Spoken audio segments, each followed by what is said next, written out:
1557th episode of Nagpur most happening Facebook live show, जिसका नाम है राज की बात द्रोणाचार्य के साथ। Really want to thank Parekh brothers jewellers, जो सिर्फ इतवारी में थे since 1947 but now is at Shankar Nagar also. It's just below Topsy Turvy. Parekh brothers jewellers presents राज की बात द्रोणाचार्य के साथ in association with quality sales quality tiles. मेरी आज की मेहमान जो है वो एक म्यूजिक टीचर है। पिछले 22 सालों से अपने म्यूजिक को बच्चों के अंदर के माध्यम से आगे ले जा रही हैं। इनकी जिंदगी जो है वो साउथ वेस्ट नागपुर तक सीमित है। मतलब वो कहती है कि मेरी दुनिया जो है वो साउथ वेस्ट नागपुर में ही है, क्योंकि मेरा मायका मेरा ससुराल दोनों यही है और कॉलेज भी यही है। एलईडी कॉलेज में पिछले 20 सालों से कार्यरत है हमारी आज की मेहमान डॉक्टर वैखरी वाजलवार मैम। मैम नमस्कार। मैम स्वागत आपका राज की बात में। बहुत बहुत धन्यवाद। मैम कैसी हैं आप? बहुत बढ़िया हूँ और मैं खुश हूँ और बहुत आनंदी हूँ। खुश हैं और आनंदी है। मैम अगर किसी ने आपसे ये पूछा कि आप हमें संगीत के माध्यम से बताएं, म्यूजिक के माध्यम से बताएं कि आप कैसी हैं, तो क्या जवाब होगा? मैं बेसिकली शास्त्रीय संगीत को बिलोंग करती हूँ। तो एक राग यमन है, उसकी कुछ सुरावटें मैं आपके सामने पेश करूंगी। प्लीज।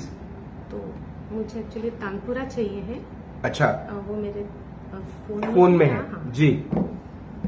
तो मैं कैसी हूँ, इस यमन राग की सुरावटें आपको बताएंगी। मैं जिस प्रकार से गाती हूँ जी, आप समझ जाएंगे कि मेरा व्यक्तिमत्व और कैसा है। जी।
मैम इसका मतलब तो है मैं बहुत बढ़िया हूँ। खुश मिजाज हूँ। खुश मिजाज हूँ और हर एक सिचुएशन को मैं पॉजिटिवली लेती हूँ। मैम यो हनी सिंह और बादशाह की दुनिया में इस वक्त शास्त्रीय संगीत कहाँ पर है? किसी की दुनिया में शास्त्रीय संगीत कहाँ पर है, इसका जवाब देने से मैं शास्त्रीय संगीत खुद एक नींव है, संगीत की नींव है। तो हर एक जगह जी, जहाँ जहाँ हम हर एक प्रकार का अलग अलग संगीत सुनते हैं जी, तो शास्त्रीय संगीत ने अपनी नींव जो है वो जकड़ के रखी है। और एक टॉप मोस्ट लेवल पर शास्त्रीय संगीत है ही, क्योंकि किसी भी संगीत एक कला है जी। तो हमारे प्राचीन ग्रंथों में हमें से बताया गया है कि जो कला है, कला का एक शास्त्र होता है जी। और इस शास्त्र के आधार पर यह कला जो है अलग अलग अपने रंग रूप में, अपने अलग एक मिजाज में रहती है। तो शास्त्रीय संगीत ने अपना एक खास जो उसका प्रभाव है वो बनाए रखा ही है। और मैं ये भी कहना चाहूंगी कि सबने शास्त्रीय संगीत का अध्ययन जरूर करना चाहिए। जो संगीत क्षेत्र में आगे बढ़ना चाहते हैं, भले वो लाइट म्यूजिक में आए, फोक म्यूजिक में आए, पॉप म्यूजिक में आए। तो जैसे इंडियन क्लासिकल म्यूजिक है, वेस्टर्न क्लासिकल म्यूजिक भी है जी। तो शास्त्र का आधार लेना बहुत जरूरी है। और जो कलाकार शास्त्र के आधार पर अपनी कला को डेवलप करता है वो जरूर ही इस क्षेत्र में अपना एक स्थान कायम बनाए रखता है। मैम जब आप छोटी थी, मैम घर पे किस किस्म का वातावरण था और ऐसा क्या हुआ कि आपने आपकी रुचि संगीत की तरफ? मैं बहुत अभिमान के साथ कहना चाहूंगी कि मेरे मम्मी के घर में संगीत साहित्य और अध्यात्म ये त्रिवेणी संगम है। मेरे पापा जो है वो संस्कृत भाषा के अभ्यासक थे। मम्मी संगीत क्षेत्र को बिलोंग करती है। तो बचपन से ही मुझे संगीत की शिक्षा, संगीत का वातावरण मम्मी के यहाँ से मिला है। और फिर उन्होंने हमारे मन में ये जो संगीत के प्रति रुचि है उसको कायम करके हमारे लिए अच्छे जो गुरु है संगीत क्षेत्र में, जो अपना एक स्थान बनाए रखे जो गुरु है, उनके पास हमको भेजा। और मैं मेरे माता पिताओं की तो आभारी हूँ ही, और मैं अपने गुरुजनों के प्रति भी एक अपना ऋण व्यक्त करना चाहती हूँ। उन्होंने मुझे जो शिक्षा दी शास्त्रीय संगीत की, आज मैं अभिमान के साथ कहती हूँ, जहाँ भी जाती हूँ, परीक्षा लेने जाती हूँ, गांधर्व महाविद्यालय की परीक्षा लेने जाती हूँ, या मैं जब पढ़ाती हूँ तो मैं एक शास्त्र शुद्ध जिस प्रकार से बच्चों को पढ़ाना चाहिए वो मुझे मैं वैसा करती हूँ। तो मैं गुरुजनों की भी बहुत ऋणी हूँ। मैम, पिछले 20 सालों में आपने बहुत हजारों स्टूडेंट्स को संगीत सिखाया है। मैम, अगर आप अपना खुद का ये 20 साल का करियर देखें तो उसमें सबसे गोल्डन पीरियड कौन सा था? गोल्डन पीरियड था मेरी जो हेड ऑफ द डिपार्टमेंट थी डॉक्टर चित्रा मोडक, उनके साथ जो साल यहाँ मैंने बिताए वो मेरे लिए बहुत गोल्डन पीरियड था। क्योंकि मैडम का मार्गदर्शन हमें मिलता था, आज भी मिलता है जी।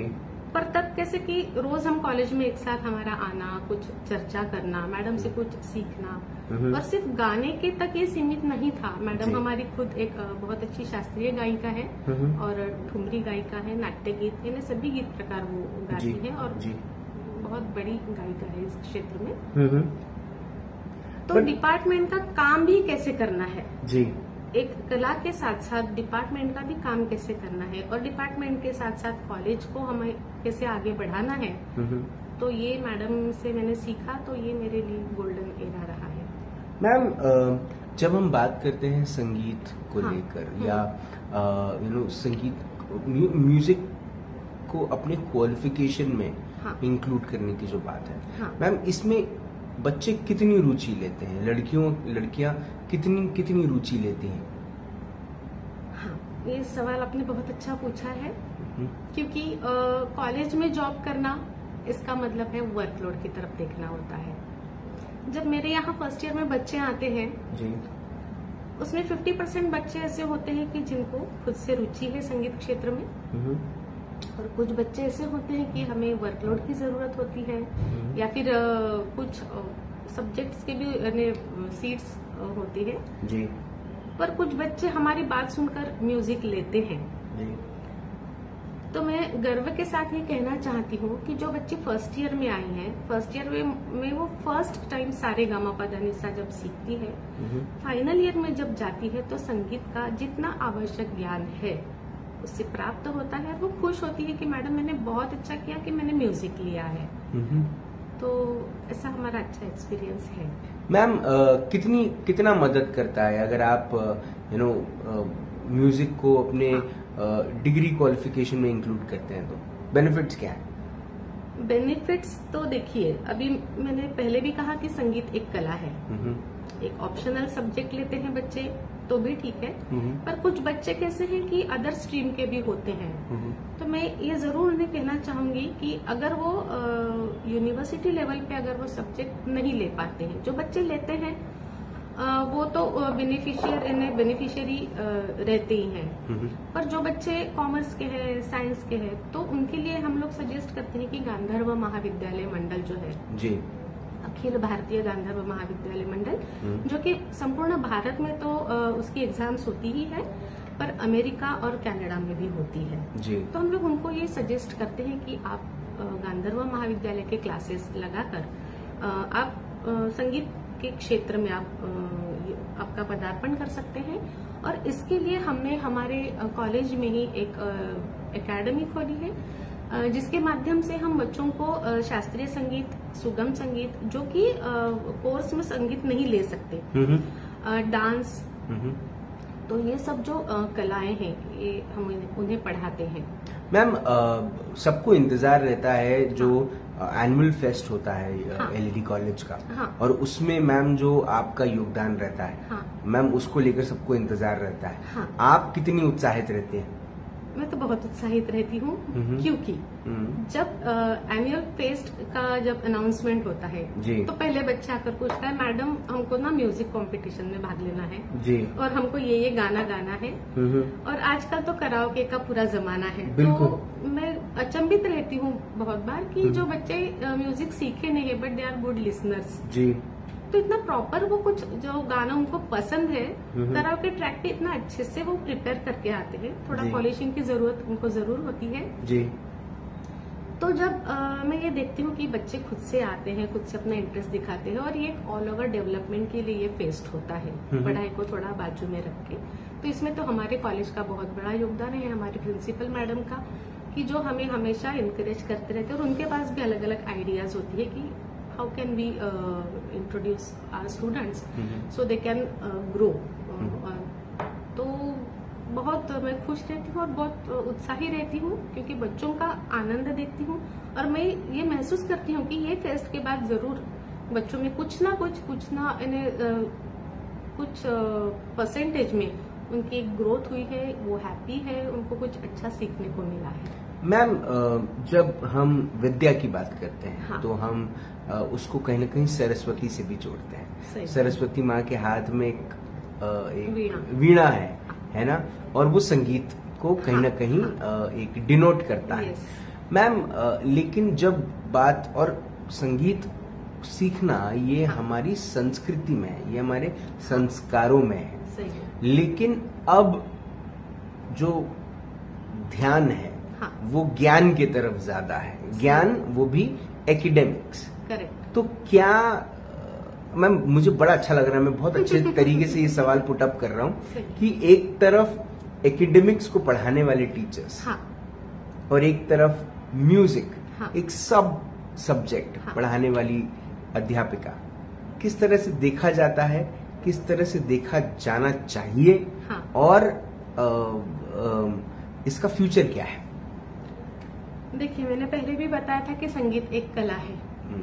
तो कॉलेज में जब मैं मेरा डिपार्टमेंट, मेरे साथ मेरे कलीग है, हम लोग जहाँ भी जाते हैं तो अरे वाह संगीत चा मैडम आ जाता। तो वो एक अलग पहचान है जो कि संगीत ने ही हमें दी है, इसमें संगीत ग्लैमर है, बड़ा है।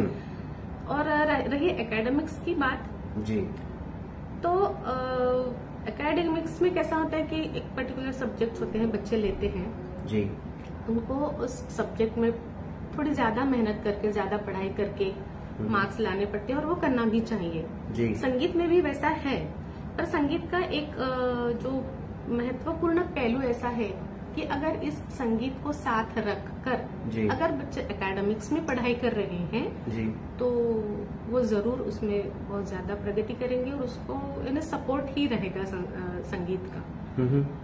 मैम एक तरीके से ये जो टीचर वाली जो बात मैंने कही कि मैम थोड़ा सा जो तवज्जो है, मैं एलईडी कॉलेज की बात नहीं कर रहा हूँ, मैं एक जेनरिक बात कर रहा हूँ, स्कूल के टीचर्स की भी बात कर रहा हूँ मैं, जहाँ पे स्कूल में मैथ्स पढ़ाने वाली टीचर, साइंस पढ़ाने वाली टीचर, लैंग्वेजेस पढ़ाने वाली टीचर को एक अलग दर्ज, एक अलग प्रमोशन, एक अलग वो दिया जाता है, इम्पोर्टेंस दिया जाता है। प्रिंसिपल का भी जो ध्यान होता है वो उस तरफ में ज्यादा होता है, लेकिन क्राफ्ट की टीचर, डांस की टीचर, म्यूजिक की टीचर, इनके तरफ मैम कोविड के दौरान सबसे पहले जिन टीचर्स को स्कूल्स ने कम किया वो एकेडमिक्स की टीचर्स नहीं थी, वो म्यूजिक टीचर थी, वो क्राफ्ट टीचर थी, वो कोरियोग्राफी जो करती हैं टीचर्स वो थी, और ये बेचारे वो टीचर थे जो मैम कोविड के दौरान नौकरियां ढूंढ रहे थे कि हम कहाँ जाएंगे।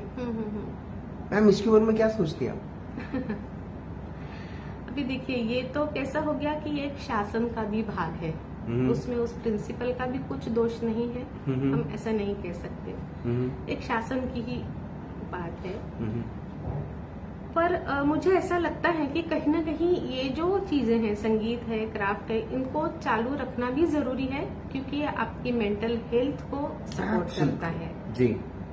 तो जब हम इस सिचुएशन में किसी स्ट्रेस में जाते हैं तो मेरा ये कहना है कि संगीत है, कोई बाकी कलाएं हैं, जो 64 कलाएं हमारे भारतीय संस्कृति में बताई हैं, इनका सपोर्ट जो है वो हमारे मानसिक अवस्था के लिए, हमारी पॉजिटिव सोच के लिए बहुत अच्छा एक सपोर्ट है। तो इनको न्याय देना जरूरी है। मैम अब 20 साल हो गए, अब और क्या करना चाहते हैं? संगीत की ये जो ट्रेनिंग है, ये जो पूरा का पूरा कोर्स है, इसको कहाँ तक ले जाना चाहते हैं? कोर्स का ऐसा है कि वो तो तय है हमें क्या पढ़ाना है जी, पर हमारे बच्चों में हम संगीत की जो नींव है, संगीत की जो उनमें उनको संगीत जो पसंद है, तो संगीत कला वो किस प्रकार से इम्प्रूव करके उसमें किस प्रकार से अपनी कला का एक इफेक्टिव प्रमोशन करे, प्रेजेंटेशन करे और किस प्रगल्भता से वो इस संगीत की ओर देखें, इस तरफ हमारा झुकाव रहेगा। और रही खुद की बात, तो हमें खुद को भी और डेवलप करना है, क्योंकि कला है तो कला के क्षेत्र में ऐसा कहीं नहीं कि हाँ बस आपने तो इतना सीख लिया बस हो गया, ये नहीं है जी। तो बच्चों से भी हम सीखते हैं, बच्चों को सिखाते सिखाते भी हम बहुत कुछ सीखते हैं जी। तो ये जो सिलसिला है ये हमें प्रगति की ओर ले जाता है। तो आगे भी मैं यही चाहूंगी कि इस क्षेत्र में सब अच्छे से प्रगति करें और संगीत अपने जीवन का हिस्सा बनाए। मैम आपको बहुत बहुत धन्यवाद और आपका अभिनंदन कि आप इस कार्य से जुड़ी हैं। हाँ। और ये जो कोशिश आप कर रही हैं, उम्मीद है कि इससे बच्चों को बहुत ज्यादा मदद मिले, साथ ही साथ उनकी मेंटल हेल्थ को लेकर जो आपने बात कही उसमें वो मददगार साबित हो। आपने अपना वक्त दिया, आपने हमसे बात करी, उसके लिए बहुत बहुत धन्यवाद। Thank you ma'am. डॉक्टर हमारी आज की मेहमान डॉक्टर वैखारी बजलवार मैम से बात हुई, मुलाकात हुई in this exclusive episode of राज की बात। एक बात जो मैम से बात करते करते याद आ गई मुझे, और वो थी वो टाइम जब कोविड का दौर चल रहा था और कोविड के दौर में एक स्कूल्स में हाहाकार मचा हुआ था, जहां पर बच्चों की फीस पेरेंट्स भर नहीं पा रहे थे क्योंकि सबके काम धंधे ठप थे। लेकिन स्कूल्स जो है वो पूरा का पूरा जो डाउनसाइजिंग करना चालू कर दिया था स्कूल्स ने, और सबसे पहले जिनके पत्ते कटे वो थे music teacher, craft teacher and dance teacher. अब ये वही टीचर्स हैं जो एक एकेडमिक टीचर्स के शायद इक्वली ताकत लगाते हैं बच्चों को वो ज्ञान देने में और उनके माध्यम से स्कूल का नाम रोशन करने में। जब क्राफ्ट के कंपटीशन होते हैं तो ये क्राफ्ट टीचर का काम दिखता है, क्योंकि स्कूल जब मेडल्स जीत कर आता है, बच्चे जब ट्रॉफी जीत कर आते हैं तो स्कूल का नाम रोशन होता है, कॉलेज का नाम रोशन होता है। Same with dance, same with music. लेकिन जब बात पत्ता काटने की आई तब स्कूल्स ने, मैं कॉलेजेस की बात नहीं कर रहा हूं, स्कूल्स की बात कर रहा हूं, स्कूल्स ने म्यूजिक टीचर्स, क्राफ्ट टीचर्स और डांस टीचर्स से अपनी ये चीज निकाली। अब वक्त बदल गया, जब कोविड खत्म हो गया तब इन टीचर्स को वापस बुलाया गया और वापस से कार्यरत किया गया। लेकिन आपको पता है कई सारे ऐसे टीचर्स हैं जो वापस नहीं गए और उन्होंने कहा कि अब वो जीवन में किसी भी स्कूल के लिए काम नहीं करेंगे। मैं ऐसे टीचर्स को जानता भी हूं। मुझे पता है कि बड़ा डिफिकल्ट हो जाता है एक प्रिंसिपल के लिए भी सब कुछ ये मैनेज करना, लेकिन अगर प्रिंसिपल अपनी सैलरी में थोड़ी से पैसे कम कर देती, हर टीचर की सैलरी से छोटे छोटे पैसे कम कर देती, और शायद उसकी वजह से कुछ 2-3 टीचर्स का अगर घर चल जाता, तो इससे बड़ी बात क्या होती। कभी कभार हम एक अच्छे प्रोफेशनल शायद बन जाते हैं, लेकिन एक अच्छे इंसान नहीं बन पाते। कोशिश वही है कि इस शो के माध्यम से हम आपको एक अच्छा इंसान बनाने की भी कोशिश करें और खुद भी मैं अपने आप में ये बदलाव लेकर आऊं। डॉक्टर वैखारी बजलवार मैम से जो मुलाकात हुई उसके अंदर में उन्होंने ये बात मेंशन करी कि संगीत ना ही सिर्फ एक सब्जेक्ट है, पर एक अपने आप में एक बड़ी खूबसूरत सी जर्नी है ना।